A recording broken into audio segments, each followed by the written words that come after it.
9th page number 32. ஒரு பள்ளியில் உள்ள மாணவர்களில் 300 பேர் கூடை பந்தாட்டத்தையும் 250 பேர் மட்டை பந்தாட்டத்தையும் விளையாடுகிறார்கள். மொத்த மாணவர்களில் 110 பேர் இரண்டையும் விளையாடுகிறார்கள் எனில் மொத்த மாணவர்களின் எண்ணிக்கை என்ன அப்படின்னு சொல்லி கேட்குறாங்க. வெண் வரைபட மாடல் சம்முங்க. 300 மாணவர்கள் கூடை பந்தை விளையாடுறாங்கன்னு சொல்கிறாங்க. 250 பேர் என்னங்க மட்டை பந்தை விளையாடுறாங்கன்னு சொல்ல. ரெண்டும் டயக்ராமில் குறிச்சிக்கலாம். 250 பேர் இந்த சைடு மட்டை பந்து. சென்டராக இருக்கிற பகுதி என்னங்க 110 பேர், ரெண்டுமே விளையாடுறவங்க 110 பேர் இருக்காங்க. இது எப்படிங்க மொத்த மாணவர்கள் எண்ணிக்கை கண்டுபிடிக்கிறது? கூடை பந்து விளையாடுற 300 பேரில் அந்த 110 பேரும் இருப்பாங்க. அதே மாதிரி மட்டை பந்து விளையாடுற 250 பேரில் அந்த 110 பேரும் இருப்பாங்க. 110 பேருங்கிறது 300 பேர்லேயும் வருவாங்க, 250 பேர்லேயும். 2 பேர்த்துக்கு காமனாக இருக்கிறவங்க தான் 110 பேர்.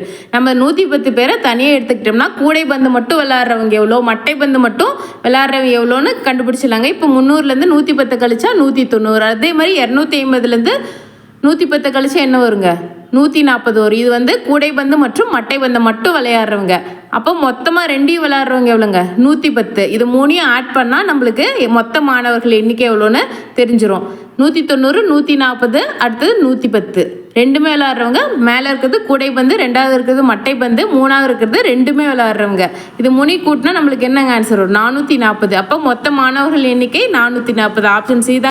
கீழே ஒரு சம் கொடுத்துருக்கேன். இது பயிற்சியில் இருக்கிற சம்முங்க. ஒரு வகுப்பில் உள்ள மாணவர்களில் 25 பேர் இசையிலும் 30 பேர் நாடகத்திலும் பங்கேற்கின்றனர்.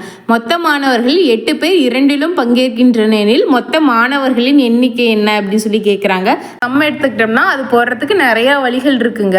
ஏதோ ஒரு மெத்தடில் போட்டு ஆன்சர் மட்டும் நம்மளுக்கு கரெக்டாக வந்தால் போதும். ஆன்சர் என்ன வரும்னு கமெண்ட்டில் போட்டு விடுங்க. சப்ஸ்கிரைப் பண்ணிக்கோங்க.